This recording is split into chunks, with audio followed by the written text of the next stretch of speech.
போக்குவரத்து நெரிசலில் திக்குமுக்காடும் சென்னையின் நுழைவாயில். பொங்கல் பண்டிகை முடிந்து ஒரே நேரத்தில் சென்னை திரும்புவதால் கடும் போக்குவரத்து நெரிசல்.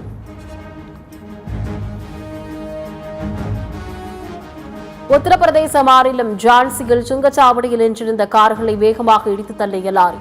ஃபாஸ்டாக் கோளாறை சரிபார்க்க வெளியே வந்த சுங்கச்சாவடி ஊழியரும் 2 கார்களில் இருந்தவர்களும் படுகாயம்.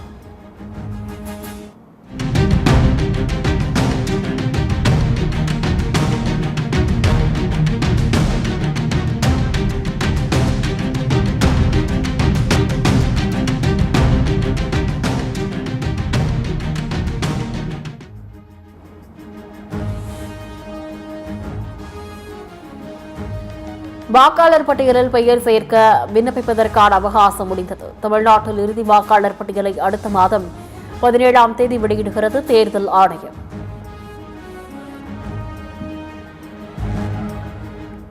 பொங்கல் விடுமுறை முடிந்து மீண்டும் பணிக்கு திரும்பும் மக்கள். பணி நகரங்களுக்கு செல்ல பேருந்து நிலையங்கள், ரயில் நிலையங்களில் அலைமோதிய கூட்டம்.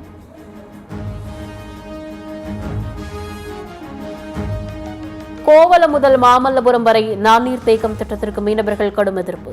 மீனவர்களின் வாழ்வாதாரத்தை சிதைக்கும் திட்டத்தை செயல்படுத்த விடமாட்டோம் என எச்சரிக்கை. கவர்மெண்ட் நீர் தேக்கம் திட்டம் கொண்டு வர சொல்லிட்டு சொன்னாங்க. அது நாங்க தொழில் பண்ற ஆதி காலத்துல இருந்து இப்போ தொழில் பண்ற இடத்துல அந்த திட்டம் கொண்டு வராங்க. திட்டம் கொண்டு வரும்போது நாங்க திட்டத்தை வேண்டாம்னு சொல்றோம். ஒட்டுமொத்த கிராமமே சேர்ந்து அந்த திட்டத்தால எங்களுடைய பெரிய இழப்பு, வாழ்வாதாரம் சுத்தமா அழிஞ்சிடும். மீனவர் சமுதாயமே சுத்தமா இல்லாத போயிடும் சொல்லிட்டு இந்த எதிர்ப்பு தெரிவிச்சிருக்கிறோம் அவங்க கிட்ட. தமிழ்நாடு காங்கிரஸ் கமிட்டியின் செயற்குழு கூட்டம் வரும் 20ஆம் தேதி கூடுகிறது. சட்டமன்ற தேர்தல் ஆயத்த பணிகள் குறித்து ஆலோசிக்கப்பட உள்ளதாக செல்வ பெருந்தகை அறிவிப்பு. டெல்லி சென்றடைந்தார் தமிழக வெற்றி கழக தலைவர் விஜய். கரூர் பெருந்துயர வழக்கில் சிபிஐ முன் மீண்டும் நாளை ஆஜராகிறார். ஈசன் முருகசாமி உள்ளிட்ட விவசாயிகள் கைது செய்யப்பட்டதற்கு தமிழக வாழ்வுரிமை கட்சி தலைவர் வேல்முருகன் கண்டனம்.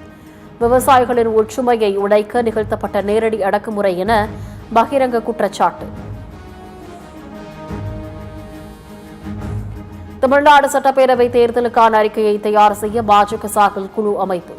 தமிழிசை சவுந்தரராஜன் தலைமையில் குழு அமைத்து மாநில தலைவர் நயினார் நாகேந்திரன் அறிவிப்பு. வரும் 23ஆம் தேதி நடைபெறும் என்டிஏ பொதுக்கூட்டத்தில் அமமுக பொதுச் செயலாளர் டிடிவி தினகரன் பங்கேற்க உள்ளதாக தகவல். அமமுக மாவட்ட செயலாளர்கள், நிர்வாகிகள் தயாராக இருக்குமாறு டிடிவி தினகரன் அறிவுறுத்தல். ஈரானில் அரசுக்கு எதிரான போராட்டத்தில் உயிரிழந்தோரின் எண்ணிக்கை 5000ஆக அதிகரித்தது. உதவி செய்கிறோம் என கூறி அமெரிக்க அதிபர் டிரம்ப் தங்களை ஏமாற்றிவிட்டார் என போராட்டக்காரர்கள் குற்றச்சாட்டு. ஐரோப்பிய நாடுகளுக்கு அமெரிக்க அதிபர் டிரம்பின் 10% வரி விதிப்பு எதிரொலி. அமெரிக்க ஐரோப்பிய ஒன்றியம் இடையே வர்த்தகம் ஒப்பந்தம் தள்ளி போகிறது. கிரீன்லாந்துக்கு ஐரோப்பிய நாடுகள் சிறிய படையை அனுப்பியது அமெரிக்காவிற்கு எதிரானது என்று டிரம்ப் தவறாக புரிந்து கொண்டுள்ளார்.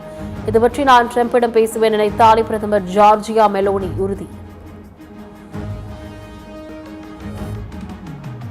சுவிட்சர்லாந்தின் டாவோஸ் நகரில் நாளை தொடங்குகிறது உலக பொருளாதார மன்ற கூட்டம். 5 நாட்கள் நடைபெறும் கூட்டத்தில் அமெரிக்க அதிபர் டிரம்ப் உட்பட பல நாடுகளின் தலைவர்கள் பங்கேற்கின்றனர். டென்மார்க்கின் ஒருங்கிணைந்த பகுதியே கிரீன்லாந்து என்று இங்கிலாந்து பிரதமர் கே ஸ்டாமர் மீண்டும் திட்டவட்டம். ஐரோப்பிய நாடுகள் மீது அமெரிக்க அதிபர் டிரம்ப் விதித்துள்ள வரி முற்றிலும் தவறானது என கண்டனம். ஆஸ்திரேலிய ஓபன் டென்னிஸ் தொடரின் முதல் சுற்றில் வீனஸ் வில்லியம்ஸ் அதிர்ச்சி தோல்வி. செர்பியா வீராங்கனை டானிலோவிச்சிடம் தோல்வியை தழுவினார் அமெரிக்க வீராங்கனை.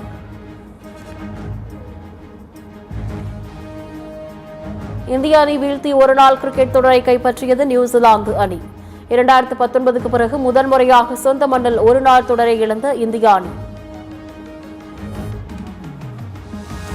சர்வதேச போட்டிகளில் 85வது சதம் விளாசினார் விராட் கோலி. நியூசிலாந்து அணிக்கு எதிரான தனி ஆளாக போராடிய விராட் கோலியின் ஆட்டம் வீண்.